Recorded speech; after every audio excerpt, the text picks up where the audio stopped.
فبأي آلاء ربكما تكذبان.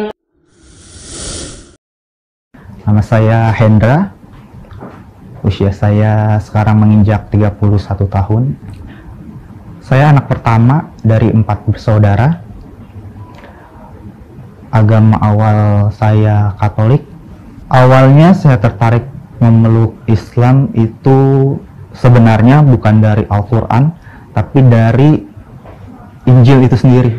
Karena di dalam Injil itu, selama saya memeluk agama Katolik, ternyata di dalam Injil itu tidak ada satupun yang mengatakan bahwa Yesus itu Tuhan.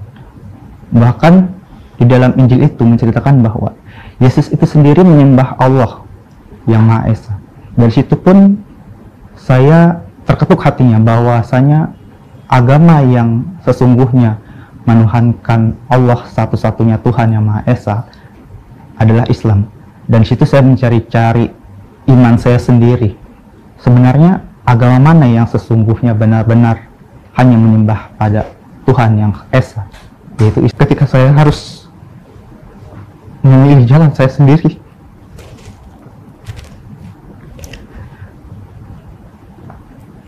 Saya harus berhadapan dengan keluarga saya.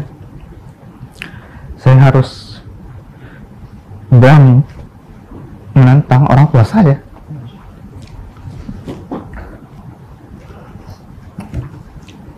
Nah, di situ saya tahu bahwa Islam pun mengajarkan jangan pernah sekali-sekali kamu durhaka pada orang tua kamu.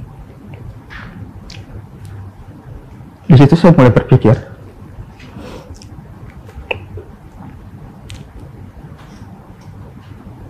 apa yang harus saya pilih?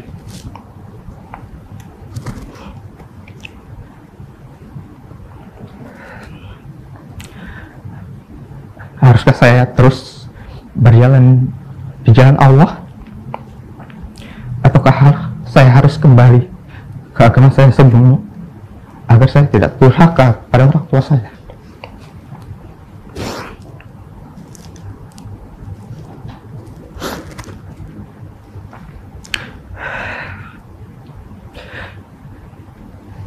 Di setiap sepertiga malam saya selalu bersujud, berdoa kepada Allah, minta dibukakan jalan, meminta perlindungan, petunjuk kepada Allah, agar saya tetap berpegang teguh pada iman Islam, agar segala dosa saya diampuni,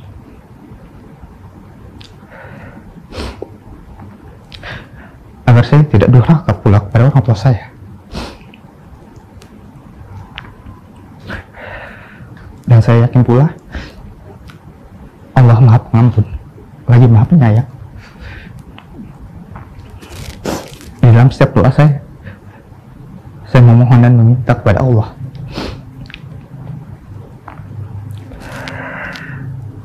ya Allah,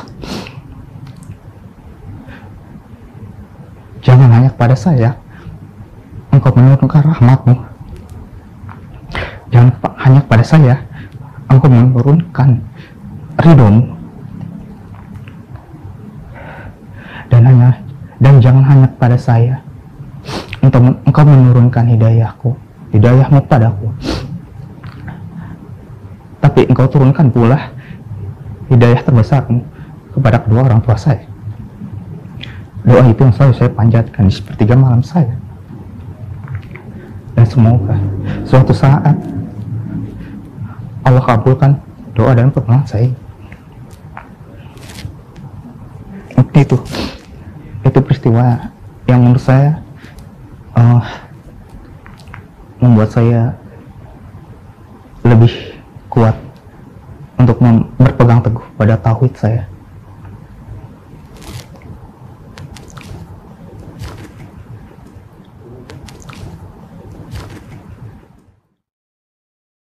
Ketika saya sholat itu, saya merasakan sesuatu yang luar biasa,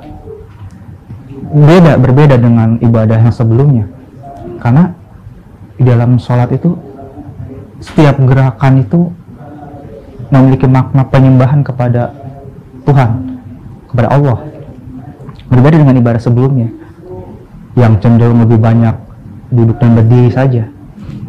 Di dalam sholat itu kan kita melakukan sujud, khususnya penyembahan kepada Allah yang paling besar. Di situ saya merasakan betapa besar dosa-dosa yang saya emban itu diampuni oleh Allah. Setiap sujud saya merasakan bahwa saya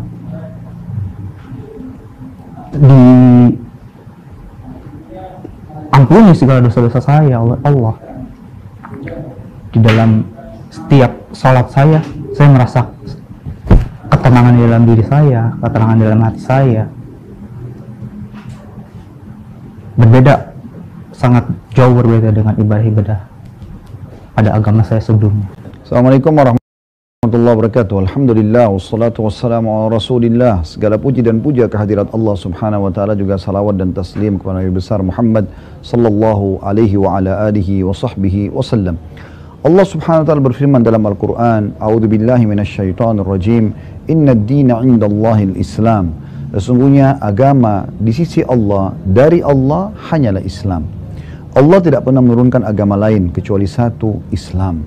Kata Nabi SAW, perumpamaan aku dengan nabi-nabi sebelumku ibaratnya sebuah bangunan yang sangat indah.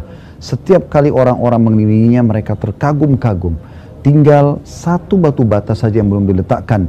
Dan kata mereka, kalau seandainya satu batu bata yang diletakkan maka sempurnalah bangunan ini. Kata Nabi SAW, akulah satu batu bata itu. Jadi agama yang dibawa oleh Nabi Muhammad SAW adalah bukan agama yang baru, agama Islam. Yang berbeda hanya di syariatnya atau hukum-hukum yang Allah tambahkan ataupun kurangi sesuai dengan kehendaknya yang maha kuasa. Oleh karena itu, semua nabi-nabi dakwanya sama. Mereka mengajarkan kepada tauhid. Mereka mengajarkan kepada pengesaan kepada Allah subhanahu wa ta'ala. Allah ceritakan dalam surah Al-Anbiya, surah nabi-nabi. Begitu juga Allah sebutkan nabi-nabi tertentu dalam surah nama mereka. Seperti surah Ibrahim, surah Hud, surah Yusuf, surah Muhammad, ya, surah Yunus. Ini semua nama-nama nabi yang dikhususkan disebutkan namanya. Saudaraku seiman, agama ini adalah agama yang benar. Tugas kita hanya menyampaikan, bukan penerimaan. Kalau Anda sampaikan dengan ikhlas, maka akan ada efek penerimaan dari agama ini. Agama ini akan berbicara tanda kutip dengan sendirinya. Apapun yang Anda sampaikan, kalau Anda ikhlas dan Anda menjalankan hadis Nabi SAW, "Ballighu anni walau ayat", sampaikan dariku walaupun hanya sebuah ayat, maka insya Allah akan berefek kepada perbuatan atau apa yang kita inginkan. Banyak contoh-contoh saudara kita yang sudah jadi mu'allaf dan mereka begitu merasakan ya kenikmatan Islam ini. Seorang sahabat Nabi namanya Ikrimah bin Abi Jahal. Ayahnya Abu Jahal, orang yang sangat benci dengan Islam. Dan dia pun termasuk selalu ikut sama ayahnya. Pada saat pembebasan kota Mekah di tahun 8 Hijriah, beliau pun akhirnya masuk Islam. Dan beliau pada saat itu baru mendengar langsung ayat-ayat Al-Quran dalam bahasa Arab yang dia fahami. Dan akhirnya dia menangis setiap kali mendengar Al-Quran, dia menangis sambil mengatakan, inilah perkataan Tuhanku yang aku lalaikan selama ini. Lalu dia mengatakan, ya Rasulullah, aku sekarang akan berinfak, mengeluarkan harta di jalan Allah sebesar dulu yang aku infakkan untuk memerangi Anda dan Islam. Sebagai bentuk ya, bagaimana dia merasa gembira karena mendapatkan hidayah dalam agama ini. Dan juga kata Nabi SAW, ada 3 orang pasti akan merasakan kenikmatan iman. Di antaranya orang yang tadinya kafir mendapatkan hidayah, ya, dan dia tidak ingin kembali lagi kepada kekufuran tersebut. Banyak di antara saudara kita, di antaranya saudara Hendra yang baru saja menyampaikan tentang kisah dia. Bagaimana dia sangat luar biasa tantangannya pada saat memasuk Islam, tapi dia ngotot dan dia ingin menerima kebenaran ini. Dan bahkan dia berharap Allah subhanahu wa ta'ala dalam setiap sujudnya agar memberikan hidayah kepada ibunya dan juga kerabatnya. Semoga ini bisa menjadi kisah inspirasi buat kita semua. Dan ini yang kita harapkan Allah subhanahu wa ta'ala ya, sebarluaskan dan menjadi salah satu atau sebuah contoh yang baik bagi teman-teman yang juga ingin masuk Islam dan juga bagi teman-teman yang ingin mendakwahi kerabatnya. Semoga bermanfaat. Subhanakallahumma bihamdika, asyhadu an la ilaha illa anta, astaghfiruka wa atubu ilaik. Wassalamualaikum warahmatullahi wabarakatuh.